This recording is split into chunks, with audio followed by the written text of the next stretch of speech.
What's up, boys? Welcome back to the second quarter. We're going to be covering week 1 and going into week 2 on this one. I'm Jacob Wolf. I'm Dalton Carty. And let's start with our week 1 recap. So we're going to start with Thursday Night Football. The Bills knocked off the Rams 31-10, and it was honestly just a pitiful game for the Rams. That's what happens when you don't play your starters during the preseason, even if you are a Super Bowl team. That's what happens when your starting quarterbacks are racist and won't throw to receivers that aren't white. I think the top 3 receivers for the Rams was Cooper Kupp, Tyler Higbee, and then Like that Skorowitz dude? the Skorowitzki dude. Jalen Ramsey was just constantly getting cooked the whole game. It wasn't pretty. Stephon Diggs had an absolutely massive game. Diggs and Davis combined for 210 yards and 2 touchdowns. Josh Allen with 3 tutties, 2 picks, and almost 300 yards. MVP numbers minus the picks. But hey, he did not throw the most picks of week 1. We're going to get into We'll that get here in a minute. later. Cooper Kupp continuing his momentum from Offensive Player of the Year last year into this week. 13 catches, 128 yards, and a touchdown. Stafford was sacked 7 times in this game. That's ridiculous. I mean, Looking like a young Bengals team out there. like Joe Burrow last year against the Titans, except he didn't win. Yeah. Titans lost to the Giants. We're going to cover that later. I got a lot to say about that one. That one's going to be fun. All right, moving on to the Ravens versus Jets, the 24-9 final there. Lamar, 213 yards, 3 tutties, and a pick. He only ran for 17 yards despite carrying it 8 times. He also only completed a little over 50% of his passes. That's going true. 17 for 30. Wasn't pretty, but I mean, they won the game. Joe Flacco, 307 yards, a touchdown and an interception. Michael Carter's still the RB1 in New York. It's not Breece Hall like a lot of people thought it was going to be. He had 60 rushing yards and 40 receiving yards. And Breece Hall only had 23 rush yards and 38 reception yards. Ravens pretty much just controlled the whole game. Yeah, I mean, it wasn't really close. Devin Duvernay had a monster game. That's true. We could talk about Sauce Gardner. Still hasn't given up a touchdown yet. Yeah, facts. I really want to know who the last dude that scored a touchdown on him was. He's probably like a welder right now. Maybe even homeless. He's probably an accountant in where's he from? North Carolina. So, Probably an accountant in some small North Carolina town. no, he's probably working at the bank inside of Walmart. Yeah, dude. Oh, man. If I was that guy, I'd never let that go. Oh, yeah, facts. Never let it go. I just keep reaching out to teams like, hey, I scored a touchdown on Sauce Gardner in my 9th grade year, bro. Hit me up. Yeah. So moving along to the Texans Colts. I don't know how the AFC South, nobody won a game, and they played the Commanders, they played the Commanders, the Giants, and each other, and nobody came out with a win. Are you serious? So the Texans Colts, they finished 20-20 in overtime. The Colts, they were down 17 actually to begin the fourth. They scored 17 to tie it up. Yeah, they definitely fought back, forced OT. Ended up in a tie. The Colts, Blankenship missed a field goal in OT, and the Texans decided to punt from midfield with 30 seconds left. I mean, literally just playing for the tie. They really settled for the tie on that one. I mean, well, when you're the Texans, hey, a tie is a win. A tie is a win for them.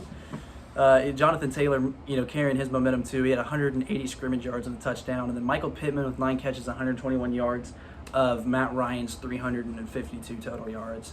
And then Davis Mills, showing that he can be a QB1. 241 yards, 2 touchdowns, both of them to the washed O.J. Howard. Washed. He's old. The Colts had a huge amount of offense in this game and a lot of time of possession, but Texans just had a bunch of quick hitters, got them downfield, and it's really caught them off guard. Mm-hmm. I think the Texans actually might be a decent team this year, despite Lovie Smith being old as heck and Davis Mills. I think Davis Mills might be able to carry that team to 5 wins, 4 or 5 wins. Facts. Hey, that might be enough to win that division this year. It's true. Commanders, Jaguars. Moving along, continuing with our AFC South teams. The Commanders take that 28-22. Wentz 313 yards, 4 touchdowns, and 2 picks. Gibson was the main offense in this one. He had 52 rushing yards and 72 receiving yards, and Jahan Dotson with 2 touchdowns in his debut. I didn't really expect that, honestly. I didn't expect Wentz to have a great game either. Despite the two interceptions, he played very well. He's one of the better quarterbacks this week. And then Trevor Lawrence, 275, a touchdown and interception. And then James Robinson still the RB1, just like Michael Carter is in New York. James Robinson's still that guy in Jacksonville. He had 69 scrimmage yards with 2 total touchdowns, and Etienne only had 6 total touches all game, rushing and receiving. And the number 1 overall pick, Trayvon Walker, who we had a lot to say about early on, had a sack and an interception this game. So who knows? Maybe the Jags knew something we didn't. Maybe they got it right, but hey, I'm gonna shit on that pick until I'm proven wrong. Until he wins Defensive Player of the Year, terrible pick. If he wins Defensive Rookie of the Year this year, I'll lay off him. We'll let it slide. I'll lay off him, but. So Dolphins versus Patriots, a 20-7 win for the Dolphins. I didn't expect that. Neither did I. I thought the Dolphins, with the new coaching staff and a little bit different offensive scheme, that they were going to come out here struggling a little bit, but they didn't. They looked very smooth. I definitely did not think they'd get blown out by any means. Mm-hmm. Honestly, there was definitely a very decent chance for them to win, but when you're going up against a guy like Bill Belichick coaching on the other sideline, it's kind of hard to bet against Bill Belichick. That's true. Pats actually didn't score until there was 4 minutes left in the third quarter, and Mac Jones, 213 yards, a touchdown. He did throw an interception early on, but seemed to kind of get it under control as the game went on. And then that fumble, they got recovered by Melvin Ingram for a tutty. Yeah. Harris and Stevenson combined for 73 yards, and the Pats had 3 total turnovers this game. Two fumbles and a pick. Mac Jones is also questionable for week 2 with a back injury. So we're gonna see how that goes. Maybe it'll be like maybe him and Bailey Zapp will be like another Drew Bledsoe, Tom Brady kind of deal. Yeah, Mac Jones. Like everybody says, Mac Jones is not the next Tom Brady. It's really Bailey Zappi. I think you're the only the only person that I've ever heard say that. People say that Mac Jones is the next Tom. Remember when he got off to that fantastic start and everybody's like, he's the next Tom Brady, system quarterback, and everybody started crapping on Tom Brady. Oh yeah. Then they drafted Bailey Zapp. Bailey Zapp is the next Tom Brady. Mac Jones is just the Drew Bledsoe. But Tua actually had a really good game. 270 yards and a touchdown. Tyreek Hill, 8 catches for 94 yards. And then Jalen Waddle, 69 yards and a touchdown. And then the second year, Javon Holland with the interception off of Mac Jones early on in the game. And then the Dolphins, they go to play in Baltimore next week, and the Patriots play in Pittsburgh. So they both got tough games. On that opening drive where Mac threw the pick, they were driving down. Yeah, they were driving that off pretty in good. the end zone. Mm-hmm. You got to wonder if that pick wasn't thrown, how that game would have turned out, because that was definitely a momentum shifter. Moving on to the Saints-Falcons, Jameis Winston, 270 yards, 2 touchdowns, no interceptions, surprisingly, yet.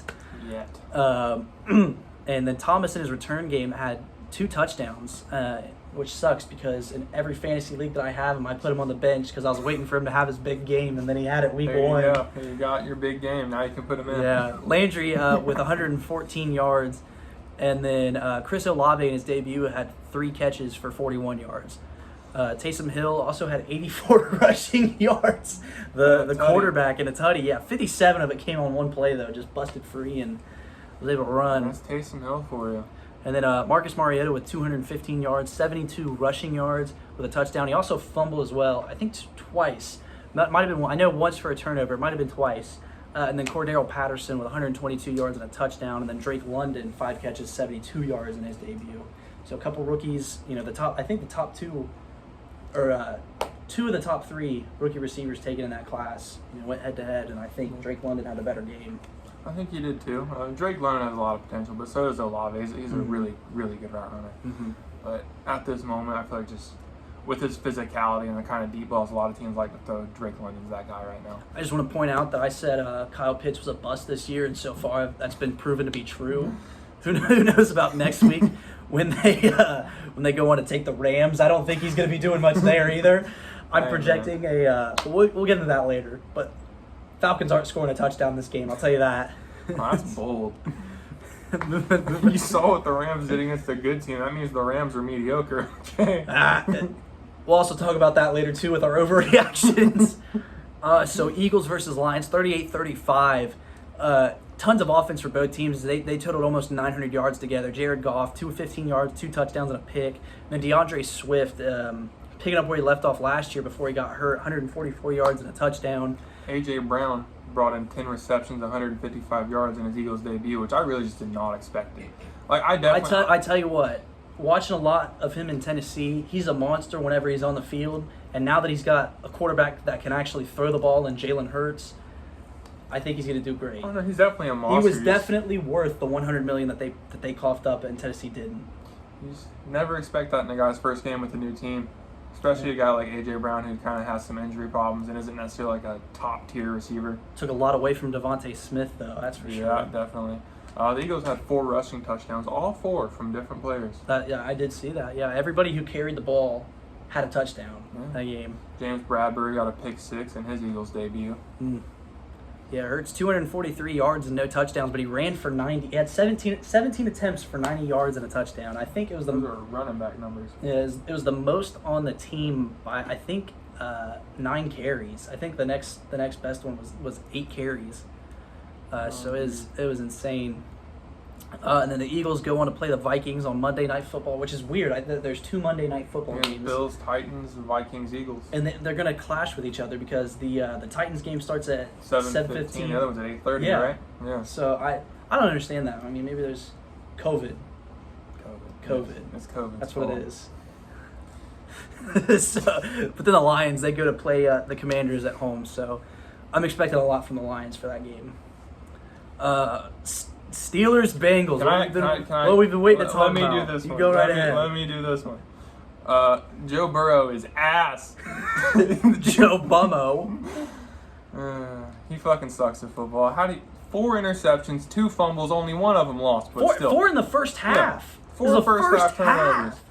And then he had one that was called back. Not a single person was expecting the Bengals to lose that game. And honestly, they shouldn't have. Even with the 5 turnovers, they were still in it. They with had 5 turnovers. They had multiple. They were gonna win. They had 2 chances in overtime. Until Mika Fitzpatrick popped a molly and went on some demon time. He blocked that. That was a ball don't lie moment. They called unnecessary roughness on him a couple plays prior. That was a ball don't lie moment. I think this all came down to just coaching. They didn't review that Jamar Chase. Yeah, that was a bad call. Touchdown. If they challenged that, they were definitely going to touchdown for it. And then the unpreparedness to have a backup long snapper for situations like that. You definitely got to have a backup long snapper. Exactly, and that in the end, that's what cost them the game. Joe Shiesty or Joe. Joe Shitty. Pittsburgh defense sacked Burrow 7 times. T.J. Watt tore his pec. This was just a dismantle. Again, it comes back to not playing your starters during the preseason. You know, we saw it with the Rams, and then we see it with the Bengals now. I have never seen a team get manhandled so bad and the game still be so close. Yeah. You never see that. The Bengals defense saved them. Oh, yeah. Especially going up against the MVP and Mitch Trubisky. Hey, we're not going to disrespect Mitch on this show, okay? Mitch is a legend. I think Mitch Trubisky is going to have a fantastic year this year because he took what was the old Bears coach name? Matt Nagy. Matt Nagy. He took a Matt Nagy offense to the playoffs. And they would have won a game if it wasn't for Cody Parkey. I think we're going to get started on this real quick. If Cody Parkey wasn't so fucking shit at his job, the Eagles don't win a Super Bowl. Exactly. But Joe Burrow, 338 yards, 2 tutties, and 4 picks in just the first half. Had another one called back and a fumble. Oh, man. So not the top 10 QB we're used to seeing. And if PJ Fiskus is watching this, definitely not top 5. Yeah, let me say something, too. If John Bryant is watching this, your quarterback sucks.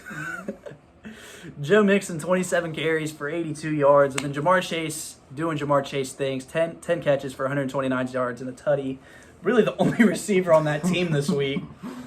As I think T. Higgins only had 2 catches in that game. And didn't Boyd go down with a concussion in the first half, or was that? I believe so. I always get those 2 confused. And then Mitch Trubisky, 194 yards and a tutty. Najee with only 26 scrimmage yards and a touchdown, though. Also got injured in that one. Injured in that one. NFL young boy George Pickens in his debut only had 1 catch for 3 yards. Hey, they definitely targeted him, though. They did target him. They targeted him quite a bit. That Bengals secondary, again, Bengals defense that just saving them. Johnson one-handed catch on the sideline might have been one of the best catches I've ever seen. True.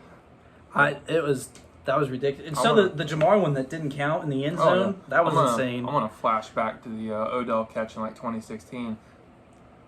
last week's Deontay Johnson catch was better. It just wasn't. I don't know if I could agree with that. It was. I mean, in terms of the pure skill, maybe, but yeah, it wasn't as influential in the game. I was about to say, or as important in the game. But based off pure